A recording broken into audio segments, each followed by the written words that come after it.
নমস্কাৰ এটি বিশেষ বাতৰিলৈ নিউজৰ ষ্টুডিঅ'ত মই মুকেবুল সিং চিনামৰা চাহ বাগিচাৰ পৰিচালকৰ কাৰ্যালয়ৰ সন্মুখত কৰ্মচাৰী ধৰ্ণা কাৰ্যসূচী নিউজৰ এক বিশেষ প্ৰতিবেদন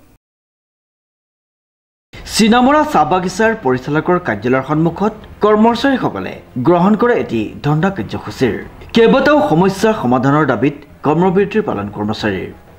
আজি অসম চাহ নিগমৰ আমি চিনামৰা চাহ বাগিচাত আমি কৰ্মচাৰী উপকৰ্মচাৰী মিলি লগতে আমাৰ ডেলিগেটেড যিখিনি কৰ্মচাৰী আছে উপকৰ্মচাৰী আছে তেওঁলোকৰ সকলো সংগঠিত হয় আমাৰ যিখিনি দাবী আছে দাবীখিনিক লৈ পেলাই আমি কৰ্মবিৰতি আৰু ধৰ্ণা কাৰ্যসূচী হাতত লৈছোঁ আৰু এই আমাৰ দাবীবোৰ আছে যে আমাৰ উপকৰ্মচাৰী আৰু কৰ্মচাৰীসকলৰ আজি 4 বছৰমান আগতে উকলি যোৱা দৰমহা আজি তাৰিখত দিয়া নাই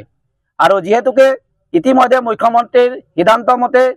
যোৱা অক্টোবৰ মাহৰ পৰা শ্ৰমিকৰ দৰমহা 250 টকালৈ বৃদ্ধি কৰিলে আৰু হেতুকে একেখন বাগিচাৰে উপকৰ্মচাৰী কৰ্মচাৰীসকলৰ দৰমহাটো কিন্তু বৃদ্ধি নকৰিলে গতিকে আমি আমাৰ দাবী এটা আছে যে অতি সোনকালে আমাৰ কৰ্মচাৰী আৰু উপকৰ্মচাৰীৰ দৰমহা বৃদ্ধি কৰিব লাগিব আৰু বহু দিনৰ পৰা আজি 2018 মানে 15 চনৰ পৰা কিছুমান ল'ৰা কাম কৰি আছে আমাৰ দিন হাজিৰাত এই দিন হাজিৰা কৰি থকা ল'ৰাখিনিৰো আজি তাৰিখত কিন্তু কৰ্মচাৰী বা উপকৰ্মচাৰীলৈকে তেওঁলোকৰ পদোন্নতি দিয়া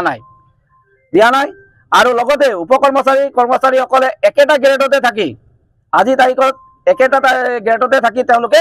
নিজৰ মানে অৱসৰ ল'বলগীয়া হৈছে মৃত্যুবৰণ কৰিবলগীয়া হৈছে কিন্তু তেওঁলোকৰ কোনো পদোন্নতিৰ ব্যৱস্থা কৰা নগ'ল আৰু ইতিমধ্যে আমি অসম চাহ নিগমৰ এই চিনামৰা বাগিচাত আমি দেখিছোঁ যে মৃত্যুবৰণ বা অৱসৰ পোৱাৰ পিছত বদলি কাম দিয়ে আৰু এইটো প্ৰথা আছে আমাৰ শ্ৰমিকসকলৰ যে শ্ৰমিকৰ বদলি তেওঁলোকৰ কোনোবা সন্তান বদলি কাম পাব লাগে কিন্তু আজি তাৰিখত তেওঁলোকক পোৱা নাই না এইটো উপকৰ্মচাৰী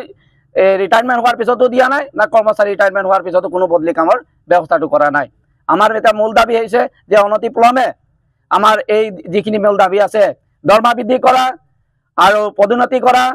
আৰু লগতে বদলি কামত দিয়া আৰু আমাৰ বকেয়া ৰাখিৰ যিটো সুপ্ৰিম কোৰ্টে এটা অৰ্ডাৰ দিছিলে এই অৰ্ডাৰত 35 কৰোৰ টকাৰ যিটো মানে দুটা কিস্তিত আদায় দিব লাগে কিন্তু সেই আদায় দিয়া নাই আৰু এটা কিস্তি দিছে কিন্তু সেইটো কিমান দিছে তাৰো কোনো হিচাপ নিকাচ একো নাই তাৰো আমি তথ্য সহকাৰে এটা হিচাপ আমি বিচাৰিছোঁ আমি অসম চাহ নিগমৰ কৰ্তৃপক্ষৰ লগতে শ্ৰম মন্ত্ৰী ৰূপেশ গোৱালা দেৱ আছে তেওঁলোকৰ দ্বাৰাই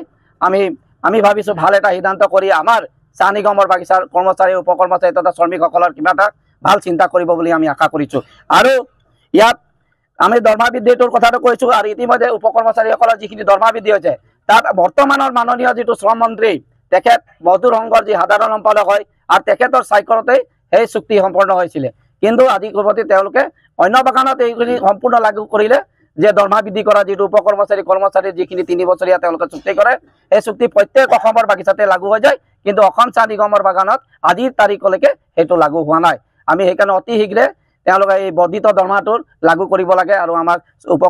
কৰ্মচাৰীসকলক উপকৃত কৰিব বুলি আমি তেওঁলোকৰ পৰা আশা কৰিছোঁ আমাৰ সেই হেতুকে আমি 3 দিনীয়া কাৰ্যসূচী লৈছোঁ আজি 25 তাৰিখৰ পৰা আমি কৰ্মবিৰতি পালন কৰিছোঁ আৰু অহা 26 তাৰিখো আমি কৰ্মবিৰতি পালন কৰিম আৰু অহা 2 দিন কৰাৰ পিছত আমি চিনামৰা বাগিচাত 2 দিন কৰাৰ পিছত আমি 27 তাৰিখে সহশ্ৰম আয়ুক্ত যোৰহাট জিলা কাৰ্যালয়ত সহশ্ৰম আয়ুক্তৰ কাৰ্যালয়ৰ সন্মুখত আমি ধৰ্ণা দিয়াৰ ব্যৱস্থা কৰিছোঁ আৰু সেই দাবী আমি আৰু যদি সেই তাৰিখলৈকে যদি একো নহয় তেন্তে আমাৰ মানে ভৱিষ্যতে আমি এটা জংগী আন্দোলনৰ কাৰ্যসূচী হাতত ল'ম বুলি আমি আশা কৰিছোঁ আৰু আমি সকলোৱে আজি মানে পণ লৈছোঁ যে আমাৰ এই দাবী যেতিয়ালৈকে মান্য হয় আমি ক্ষান্ত নহওঁ উল্লেখযোগ্য যে অসম চাহ কৰ্মচাৰী সংঘ আৰু অসম চাহ মজদুৰ সংঘৰ চিনামৰা চাহ বাগিচাৰ উদ্যোগত কৰ্মচাৰী আৰু উপকৰ্মচাৰীৰ সমস্যা সমাধানৰ দাবীত এই প্ৰতিবাদ কাৰ্যসূচী গ্ৰহণ কৰা হয় মূল সমস্যাৰ বদলি কাম দিয়াৰ দাবীত যোৰহাটত ইতিমধ্যে বহু প্ৰতিবাদ সাব্যস্ত কৰা হৈছে কিন্তু কোনো উত্তৰ পোৱা নাই বুলি